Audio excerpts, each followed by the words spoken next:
Otep à tous, bien-aimés frères et sœurs. Je voudrais vous parler de la cruauté d'un État. Comment, et je me pose cette question, peut-être que vous allez trouver la réponse, comment un pays peut être aussi cruel vis-à-vis d'un autre pays?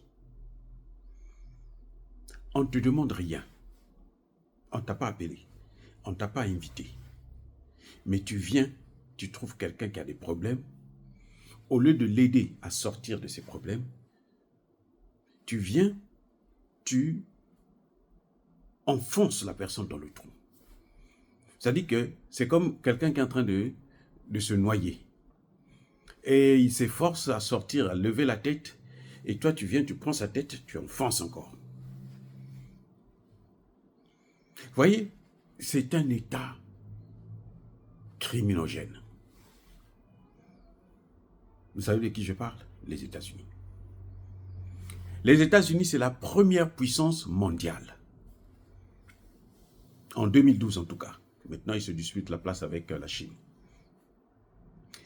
Le Niger, c'est le pays le plus pauvre du monde. Donc le pays le plus riche qui vient piller, voler, détruire, appauvrir encore plus le pays le plus pauvre au monde. Si ce n'est pas cruel, si ce n'est pas inhumain, alors qu'est-ce que vous pouvez me dire là-dessus?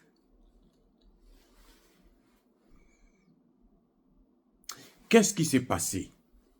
2012, les États-Unis viennent s'installer au Niger.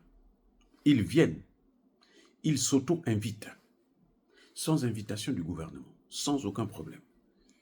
Et avant ça, il n'y avait pas le terrorisme. Ils viennent, ils produisent une note verbale, ils informent le gouvernement que nous sommes là. Nous sommes chez vous. Et qu'est-ce qui se passe? Ils demandent au gouvernement, ils disent au gouvernement, nous sommes là à Niamey, la capitale, et nous sommes là à Agadez. Mais ils ne disent pas au gouvernement qu'ils sont aussi à Dirkou. Ils ne disent même pas à leur propre gouvernement ici aux États-Unis qu'ils sont aussi à Dirkou. Et à Dirkou, c'est là où il y a la plus grande base. Celle d'Agadez, là, c'est déjà 25 000 km². Non, 25 km². Vous voyez, 25 km². C'est toute une ville.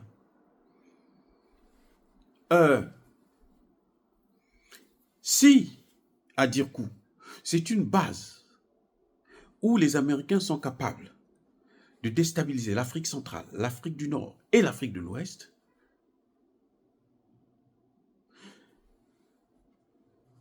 les avions, les plus gros porteurs américains peuvent atterrir à Dirkou. Donc imaginez quelle est la grandeur de cet espace. C'est caché, personne ne sait, mais ils sont là. Et depuis là-bas, ils laissent rentrer les terroristes. Les terroristes rentrent au Niger et sortent. Ils sont équipés comme ils veulent et puis ils font tout ce qu'ils veulent et c'est incroyable. Avant que le gouvernement de Tchani ne prenne le pouvoir, pratiquement toutes les semaines, les mois, il y avait au moins une centaine de militaires qui tombaient. Maintenant, les militaires, ce sont eux qui neutralisent les terroristes. Il y avait la base militaire américaine, la plus grande base de drones américains en Afrique. Ça, c'est la première des choses. C'est-à-dire qu'ils viennent, ils vous informent que nous, on est chez vous. Vous n'avez pas eu besoin de nous inviter, mais ce n'est pas grave, on est déjà là. Il reste. Ah, ok, d'accord. Et ils vous disent que nous, on a 2 bases. Ils en ont 3. Et la 3e, là, c'est la plus grande, la mieux équipée. Et entre-temps, vous n'aviez pas le terrorisme, alors les terroristes commencent maintenant à rentrer. Vous avez la première puissance militaire au monde qui est avec vous. Les terroristes rentrent, ils envahissent le pays. Comment pouvez-vous expliquer ça? Deuxième point, où justement vous allez comprendre que, mais ça c'est un état criminel. Mais c'est un état de bandits, de voyous. Et ils ne payent aucune taxe. Les avions qui atterrissent, décollent et autres, le parking, tout ça là, ce n'est pas eux qui payent. C'est vous qui payez. Les avions, c'est leurs avions. Ce qu'ils font là, vous ne pouvez pas les contrôler. Ils n'ont pas le droit de... Vous n'avez pas le droit de les contrôler parce qu'ils sont chez eux, ils sont aux États-Unis en fait. C'est un quartier des États-Unis qu'ils ont pris. Mais les gars, est-ce que vous mesurez un peu comment un pays peut être aussi méchant? C'est-à-dire que la méchanceté là, avec ces gens-là, ce n'est pas une exception, c'est la règle. Voilà, c'est la règle. Ils ne payent aucune taxe pour des choses que eux ils font que vous ne connaissez pas. Ils vous pillent les matières premières, ils vous assassinent, ils contrôlent le terrorisme, ils donnent des informations aux terroristes, tout à vos frais. Et ça coûte des milliards de francs CFA au gouvernement nigérien. Mais les gars, c'est-à-dire que quand je me suis rappelé encore de ça, j'ai essayé de réfléchir, je me dis non, c'est trop. Les États-Unis ont un budget de 860 milliards de dollars américains par an, budget militaire. Mais ils ne peuvent pas financer 30 milliards pour entretenir leur base militaire. À eux, pour leur sécurité. À eux, pour leurs intérêts. À eux, pour leur déstabilisation, leur système de déstabilisation. À eux, mais on vous fait payer à vous. Là, c'est-à-dire que toute la misère du monde, on a mis ça sur le Niger. Et ils se sont mis à créer une base internationale.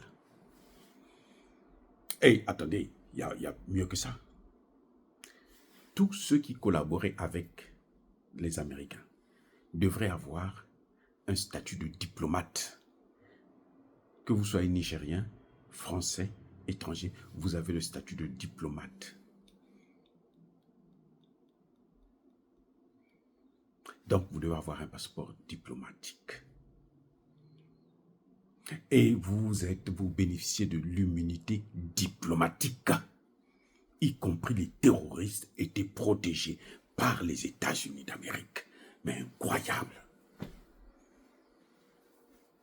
Ils vous font payer, ils viennent sans votre autorisation, ils s'imposent, ils s'auto-invitent et ils vous font payer la nourriture que eux ils mangent là-bas, chez vous. Si ce n'est pas cruel, alors la cruauté n'existe pas. Je suis désolé. Si ça, ce n'est pas cruel, c'est que la cruauté n'existe pas.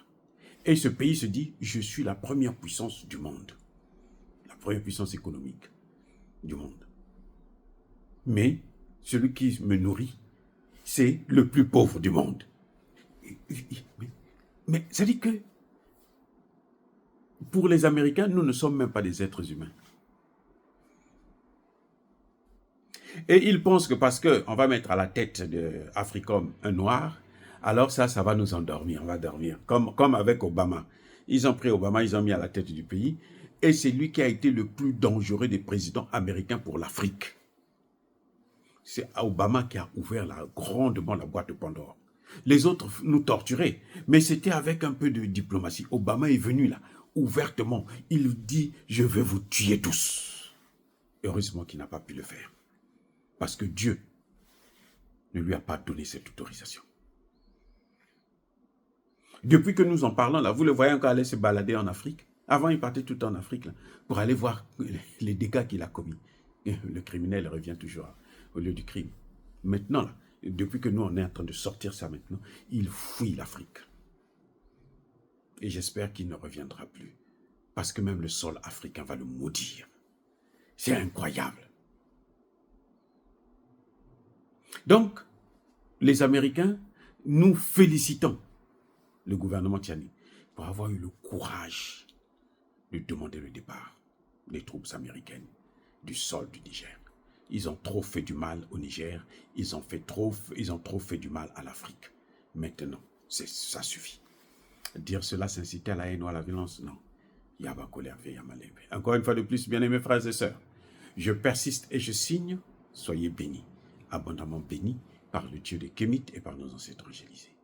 Vive l'Afrique éternelle, j'ai dit et j'assume.